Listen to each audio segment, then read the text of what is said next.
वर्षा लगातार पूरियां बनाई जा रही थी, लेकिन उसके घर में आए उस 7 साल के बच्चे शंकर का पेट भर ही नहीं रहा था। जल्दी से और पूरी लाओ, मुझे बहुत भूख लगी है। वर्षा का चेहरा अब गुस्से से लाल हो गया था। ये देख उसके पति मनोज ने रसोई में जाकर उससे कहा, देख वर्षा, वो बच्चा हमारा मेहमान है और अगर तू उसे इस तरह गुस्से से खाना खिलाएगी तो तेरा सारा पुण्य समाप्त हो जाएगा। तभी बाहर से फिर आवाज आई, क्या हुआ माँ? जल्दी से खाने को लेकर आओ, मुझे और भी भूख लगी है। वर्षा बहुत कंजूस औरत थी। दान दक्षिणा करना उसे बिल्कुल पसंद नहीं था। उसे लगता था इससे उनके पास राशन कम हो जाएगा, लेकिन उसके पति मनोज का स्वभाव उससे बिल्कुल उल्टा था। वो शिव जी का बहुत बड़ा भक्त था और दान दक्षिणा देने में भी उसे अच्छा लगता था। एक रोज, वर्षा, अरे ओ वर्षा। क्या हुआ जी? सुबह सुबह क्यों गला फाड़ रहे हो? मैं भोलेनाथ के मंदिर जा रहा हूँ। वहाँ बहुत सारे भिखारी बैठे हुए होते हैं जिनको बड़ी उम्मीद होती है कि मैं उनके कटोरे में कुछ सिक्के या अनाज डालूं। तुम्हें कुछ देना है तो उनको दे दो। ओहो, तुम्हें कितनी बार कहा है कि मुझसे कुछ भी कहो, लेकिन दान पुण्य की बात मुझसे मत किया करो। और तुम क्या चाहते हो? तुम जो भी इतनी मेहनत से कमाते हो वो मैं किसी भी भिखारी को दान कर दूं? कभी नहीं। और वैसे भी भगवान भक्ति से प्रसन्न होते हैं, दान पुण्य से नहीं। मनोज चुपचाप वहां से चला गया। वो मंदिर गया और शिवजी से प्रार्थना करने लगा। कुछ देर बाद वो मंदिर से बाहर आया तो उसने देखा कि कुछ भिखारी कटोरा लिए उससे दक्षिणा मांग रहे हैं। कुछ दान कर बच्चा, भोलेनाथ तुझ पर अपनी कृपा दृष्टि बनाए रखेंगे। लेकिन मनोज के पास उस फल के अलावा कुछ भी नहीं था जो उसे पंडित ने प्रसाद के रूप में दिया था। उसने वही फल उन्हें दान कर दिया और सर झुकाकर घर की तरफ आ गया। आधी रात को मनोज के सपने में भगवान शंकर आए। फिर सपने में भोलेनाथ ने कहा, मनोज, मैं चाहता हूँ कि तुम सावन में एक गरीब को भोजन करवाओ, और जब भोजन करवाओ तो ये समझकर करवाना कि उस बालक के रूप में तुम हमें भोजन करवा रहे हो। ये कहकर वो अंतर्ध्यान हो गए। कुछ देर बाद जब मनोज की आंख खुली तो वो उस सपने के बारे में सोचता रहा। भोलेनाथ खुद मेरे सपने में आए थे। मैं बहुत भाग्यशाली हूँ जो वो खुद मेरे सपने में आए। फिर मनोज ने सारी बात वर्षा को बताई। सपने में भोलेनाथ के आने की बात पर वर्षा बहुत खुश हुई, लेकिन जैसे ही उसने किसी गरीब को भोजन करवाने की बात सुनी, उसकी सारी हंसी गायब हो गई। भोलेनाथ ने किसी गरीब को भोजन करवाने के लिए कहा है, ये बात उन्होंने सपने में कही, लेकिन अब उनकी बात को टाला भी तो नहीं जा सकता ना। बस फिर क्या था, वर्षा अपना दिमाग चलाने लगी और एक ऐसे गरीब को ढूंढने लगी जो कम खाए। लेकिन 3 दिन हो गए पर उसे ऐसा कोई गरीब नहीं मिला। फिर उसके दिमाग में एक आइडिया आया। हाँ, ये ठीक रहेगा। मैं परसों ही एक छोटे बच्चे को घर पर बुला लेती हूँ। भला छोटा बच्चा कितना ही खाएगा? ज्यादा से ज्यादा 3 पूरी, लेकिन उसके बाद तो वो खा ही नहीं पाएगा। ऐसे भोलेनाथ की बात भी रह जाएगी और मेरा राशन भी बच जाएगा। फिर उसे मनोज की वो बात याद आ गई जब उसने कहा था कि उसे हर दिन मंदिर के बाहर कुछ भिखारी मिलते हैं। उसने सोचा कि वहां पर उसे कोई छोटा बच्चा मिल ही जाएगा। उसने मनोज से ये बात कही। मनोज तो इसी बात से खुश था कि कम से कम उसकी पत्नी एक छोटे बच्चे को खाना खिलाने के लिए खुश तो हुई। ठीक है वर्षा, लेकिन याद रखना, जो भी बच्चा आएगा हमें उसे अच्छे से खिलाना है, क्योंकि कहीं ना कहीं भोलेनाथ उसमें विराजमान होंगे। हाँ, तुम बेफिक्र रहो। उधर कैलाश पर्वत पर बैठकर भोलेनाथ ये सब देखकर मुस्कुरा रहे थे। क्या हुआ स्वामी, आप मुस्कुरा क्यों रहे? देवी, वर्षा कभी भी किसी को दान पुण्य नहीं करती। उसे किसी गरीब को भोजन करवाने के लिए कहा तो वो उसमें भी कंजूसी कर रही है। वो किसी बच्चे की तलाश में है ताकि वो कम भोजन करे। लेकिन आप ऐसा कैसे करेंगे? अपना पेटू भेष लेकर। क्या स्वामी? अगले दिन वर्षा जैसे ही एक बच्चे भिखारी को ढूंढने जाने लगी, तभी भोलेनाथ एक 7 साल के बच्चे का रूप लेकर उसके दरवाजे पर आ गए। वर्षा ने उस बच्चे को देखा तो उसके चेहरे पर चमक आ गई। माई, कुछ खाने को दे दो ना, मुझे बहुत जोरों की भूख लगी है। अरे वाह, जिसकी तलाश में मैं जा रही थी वो खुद चलकर यहाँ आ गया। बढ़िया है, बढ़िया है। हालांकि मनोज को उसे देखकर बड़ा आश्चर्य हुआ, लेकिन फिर उसने इसे एक संयोग मान लिया। वर्षा ने बच्चे को अंदर बुलाया और 4 पूड़ी आलू की सब्जी के साथ बनाकर दे दी, लेकिन बच्चे ने झट से वो 4 पूड़ी खत्म कर दी और बोला, माई, थोड़ी पूरी और सब्जी और दो ना। हैं? और? अच्छा, अभी लाई। वर्षा वो पूड़ी और सब्जी उसे लाकर देती रही। वो बना बनाकर थक गई, लेकिन बच्चे का पेट भरने का नाम ही नहीं ले रहा था। अब तो आटा भी थोड़ा ही बचा था। वो उसकी पूड़ियां बनाने की तैयारी कर रही थी कि तभी वहां मनोज आ गया। ओहो, क्या कर रही हो वर्षा? वो बच्चा कब से पूड़ियां मांग रहा है। हाँ तो अब क्या करूं? 8 किलो आटे की पूड़ियां तो वो अकेला खा चुका है। अब तो आटा भी खत्म होने को आ गया, लेकिन इस पेटू का अभी तक पेट ही नहीं भरा। ये तुम कैसी बातें कर रही हो वर्षा? तुम जानती हो ना शिवजी ने क्या कहा था? पता है, तभी तो इस पेटू राम को बना बना कर खिला रही हूँ, नहीं तो अब तक तो भगा नहीं देती। धीरे धीरे घर का सारा राशन खत्म हो गया। अब हार थक कर वर्षा उस बच्चे से बोली, अब तो घर में कुछ भी नहीं बचा है, अब मैं क्या दूं तुम्हें? झूठ मत बोलो। वो जो रसोई में अंदर आलू बचे हैं वो ले आओ, और गोभी की सब्जी भी है वो भी ले आओ। और हाँ, जो तुमने कल रात को हलवा बनाया था और अपने लिए छुपा कर रखा है वो भी ले आओ। अब वर्षा को समझते देर नहीं लगी कि ये बच्चा कोई साधारण बच्चा नहीं है। उसने झट से हाथ जोड़कर माफी मांगी। मैं समझ नहीं पा रही हूँ आप कौन है, कृपा कर हमें बताएं। तभी महादेव अपने असली रूप में आ गए। उन दोनों ने जैसे ही सामने साक्षात प्रभु को देखा तो मनोज और वर्षा उनके चरणों में गिर गए। मुझे माफ करना प्रभु, आप स्वयं मेरे घर पधारे हैं, मैं आपको पहचान नहीं पाई प्रभु। वर्षा, दान पुण्य करने से कभी किसी का कुछ घटता नहीं बल्कि बढ़ता ही है। दूसरे को दान करने से आपका धन धान्य तो भरा रहता ही है, साथ ही तुम्हारी तरक्की भी दुगनी होती है। हमें माफ कर दें प्रभु। भोलेनाथ ने उसे माफ कर दिया और फिर वहां से अंतर्ध्यान हो गए। जब वर्षा और मनोज ने देखा तो उसका घर सारे धन धान्य से भर चुका था। वहां खूब सारा धन था, साथ ही अनाज से उनका भंडार भरा हुआ था। इसके बाद वर्षा ने कभी कोई कंजूसी नहीं की और दिल खोलकर दान पुण्य करने लगी। ये देख अब मनोज भी बहुत खुश था।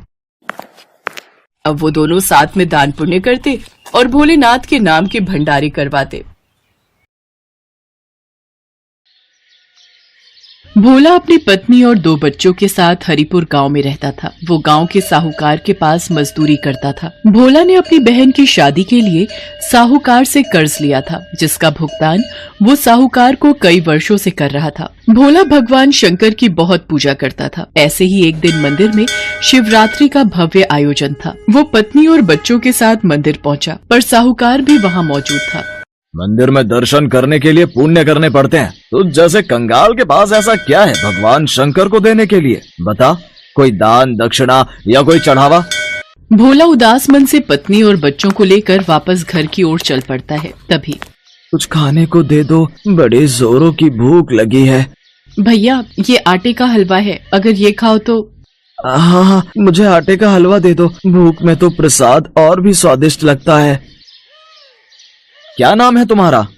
मेरा नाम शिवा है। मैं काम की तलाश में हूँ। क्या आप मुझे कोई काम दे सकते हो? मैं कुछ भी कर लूंगा।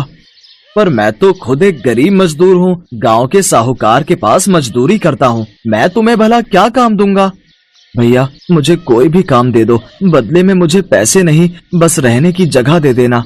भोला शिवा की मजबूरी देख हाँ कह देता है। अगले दिन से शिवा वहीं रहने लगता है और घर के काम में मदद करता था। एक दिन भोला अपनी पत्नी माला से बोला, माला, शिवा हमारे लिए इतना सब कुछ क्यों कर रहा है? बच्चों के लिए भी ये इतना दूध, फल, सब्जी सब ले आता है, पर कब तक हम इससे बिना पैसे दिए काम करवाते रहेंगे? तुम एक काम क्यों नहीं करते? साहूकार से कहकर इसे भी अपने साथ काम पर लगवा लो, वहाँ तो इसे काम के बदले पगार मिल जाएगी। भोला को माला की बात सही लगी। वो शिवा को लेकर साहूकार के पास जाता है और काम दिलवा देता है। शिवा भोला के साथ अब खेतों पर भी काम करने जाने लगा। साहूकार शिवा को जो भी पगार देता वो पैसे शिवा भोला को जोड़ने के लिए रखवा देता था। भोला कई बार शिवा से कहता कि वो अपने पैसे वापस ले ले, परंतु शिवा उसे कहता कि जब वक्त आएगा ये पैसे तभी काम आएंगे। एक दिन साहूकार भोला और शिवा को किसी काम से दूसरे गाँव भेजता है। रास्ते में रात हो जाती है। जंगल का रास्ता था। तभी एक शेर के दहाड़ने की आवाज आती है। भोला घबरा जाता है। भोला भैया, आप तो भगवान शंकर के परम भक्त हो, तो डर कैसा? और जब भक्त मुसीबत में हो तो भगवान को भी सहायता के लिए आना ही पड़ता है। आप उस पेड़ के ऊपर चढ़कर बैठ जाओ, बाकी सब मैं देख लूंगा। शिवा, मैं तुम्हें अकेला छोड़कर कैसे पेड़ पर चढ़कर बैठ जाऊं? ये भी तो सही बात नहीं है। भोला भैया, आप निश्चिंत रहो, मुझे कुछ नहीं होगा। भोला जैसे ही पेड़ पर चढ़ने के लिए मुड़ता है वो देखता है कि शेर उसके सामने खड़ा है। भोला शेर को अपने सामने देख डर जाता है और आंखें बंद करके ओम नमः शिवाय का जाप करने लगता है। शिवा भोला के आगे आ जाता है। शेर शिवा को थोड़ी देर तक देखता रहता है और बिना कुछ कहे जंगल की ओर चला जाता है। भोला और शिवा दोनों घर आ जाते हैं। भोला पूरी रात उस घटना को याद करता रहता है। अगली सुबह जब वो सोकर उठता है तो शिवा घर पर नहीं था। भोला आसपास में पूछता है पर शिवा का कहीं भी पता नहीं था। वो साहूकार से जाकर पूछता है। वो तो सुबह ही मेरे पास आया और मेरे से बोला कि अमरनाथ यात्रा पर निकलना है, इसलिए वो अपना हिसाब कर गया। भोला घर आता है और सारी बात माला को बताता है। माला भी सुनकर बहुत हैरान होती है कि अचानक बिना बताए शिवा अमरनाथ की इतनी लंबी यात्रा पर कैसे निकल गया। भोला को कुछ समझ नहीं आ रहा था। उसी रात को सपने में भगवान शंकर भोला को दिखाई देते हैं। भोला उठो, तुमने मुझे पहचाना नहीं। मैं ही तुम्हारा शिवा हूँ जिसके बारे में तुम चिंता कर रहे हो। भगवान शंकर, आप ही शिवा हो, मैंने आपको पहचाना नहीं। ये कैसी भूल हो गई महादेव, मुझे माफ कर दीजिए। मैंने आपकी सेवा नहीं की बल्कि आपसे सेवा करवाई। आप मुझे छोड़कर क्यों चले गए प्रभु? हे महादेव, लौट आओ मेरे पास। भोला, अब तुम मेरे पास अमरनाथ यात्रा करके आओगे। मैं अमरनाथ में ही तुम्हें अपने दर्शन दूंगा। इतना कहकर भगवान भोलेनाथ अंतर्ध्यान हो गए। अगले दिन भोला ने सारी बात माला को बताई, पर भोला इसी चिंता में था कि अमरनाथ की यात्रा के लिए उसके पास पैसे कहाँ से आएंगे। तभी माला उससे बोली, सुनो, आपको याद है ना, शिवा हमारे पास पैसे जोड़ता था। इसका मतलब महादेव ने स्वयं हमारी अमरनाथ यात्रा की व्यवस्था कर दी। आपकी जय हो बाबा बर्फानी। जय भोला भंडारी, आपकी जय हो। माला, हमारे शिव शंकर ने हमें अपने धाम बुलाया है, अमरनाथ बुलाया है। भोला उन रुपयों से अपनी अमरनाथ यात्रा पर जाने की तैयारी करता है और साहूकार के पास कुछ दिन की छुट्टी मांगने जाता है। छुट्टी तो तू ले ले, वो तो तेरे पैसे मैं उतने दिन के काट ही लूंगा।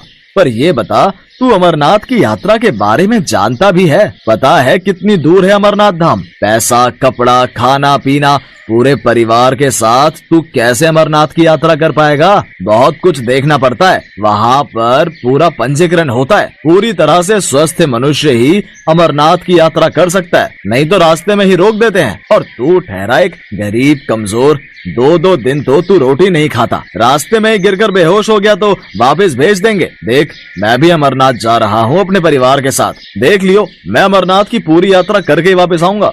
भोला अपने परिवार के साथ अमरनाथ की यात्रा के लिए निकल पड़ता है। उधर साहूकार को भी अपने परिवार को लेकर अमरनाथ की यात्रा के लिए जम्मू निकलना था, पर किस्मत को शायद कुछ और ही मंजूर था। 75 वर्ष से ज्यादा उम्र होने की वजह से साहूकार के पंजीकरण को स्थगित कर दिया गया। साहूकार ने मन में सोचा, भगवान शंकर ने शायद मुझे सबक दिया है कि उनकी यात्रा के लिए कोई गरीब या अमीर नहीं होता। वो जिस पर कृपा करते हैं वही उनके दर्शन कर पाता है। शायद भोला उनका मेरे से भी ज्यादा बड़ा सेवक है, इसलिए उसे अमरनाथ यात्रा पर जाने का शुभ अवसर प्राप्त हुआ। मैं ये क्यों नहीं समझ पाया कि भगवान तो प्रेम के भूखे हैं। उन्हें धन दौलत, बड़े बड़े पकवानों से कोई मतलब नहीं। उन्हें कोई एक सूखी रोटी भी खिला दे तो उसमें भी प्रसन्न हो जाते हैं। शिव शंकर, मुझे माफ कर दो। मैंने उस गरीब मजदूर की गरीबी का हमेशा फायदा उठाया। बस एक बार भोला यात्रा से वापस आ जाए, फिर मैं खुद उससे माफी मांगूंगा।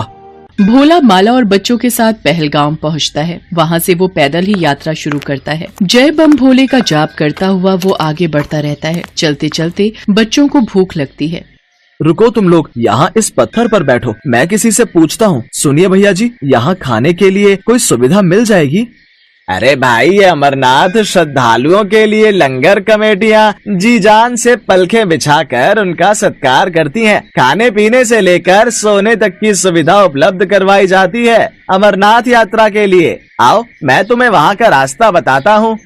भोला ने अपनी यात्रा को भगवान भोलेनाथ के भरोसे शुरू किया था और उसे पता था कि वही उसकी ये यात्रा पूरी करवाएंगे। व्यक्ति भोला को लेकर जब लंगर कमेटी के पास पहुंचता है, भोला ने देखा अमरनाथ यात्रा में लोग जगह जगह खाने पीने और सोने की सुख सुविधाएं दे रहे हैं। अमीर भक्त इस कार्य में दान दक्षिणा देकर अपना योगदान देते हैं। सुबह के समय लंगर कमेटियां श्रद्धालुओं की भूख और प्यास को बुझाती हैं और रात होते ही लंगर स्थल धर्मशाला में तब्दील हो जाते हैं। श्रद्धालुओं को बिस्तर और सर्दी से बचने के लिए बुखारी भी मुहैया करवाई जाती है। अमरनाथ यात्रा के लिए उन्हें 5 पड़ाव पार करने थे। पहला पड़ाव पहलगाम उन्होंने पार कर लिया था।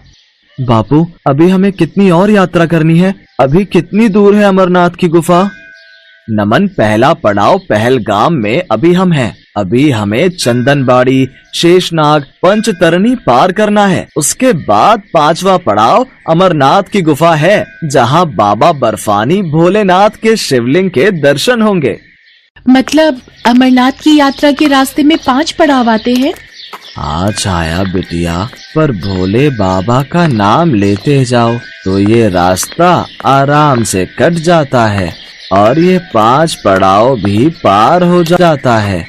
रास्ते भर अलग अलग पड़ावों पर रुकते हुए आखिर भोला और उसका परिवार अमरनाथ की गुफा पर पहुंचता है। पूरा परिवार इतने सुंदर दृश्य को देखकर खुशी से झूम उठता है। तुम्हें पता है माला, अमरनाथ को तीर्थों का तीर्थ कहा जाता है, क्योंकि यहीं पर भगवान शिव ने माँ पार्वती को अमरत्व का रहस्य बताया था। बापू, वो देखो कबूतर। तुम्हें पता है छाया, ये कबूतर का जोड़ा बहुत ही किस्मत वालों को दिखाई देता है, जैसे तुमने देखा। सब मिलकर अमरनाथ बर्फानी शिवलिंग के दर्शन करते हैं। भोला हमेशा याद बनकर रहने वाली अनमोल दृश्यों वाली अमरनाथ यात्रा करके खुशी खुशी गांव वापस आ जाता है। साहूकार भोला से अपनी गलतियों के लिए माफी मांगता है और उसे अच्छी पगार देने लगता है। दिल से भगवान शंकर के आशीर्वाद से भोला की जिंदगी में खुशियां आ जाती हैं।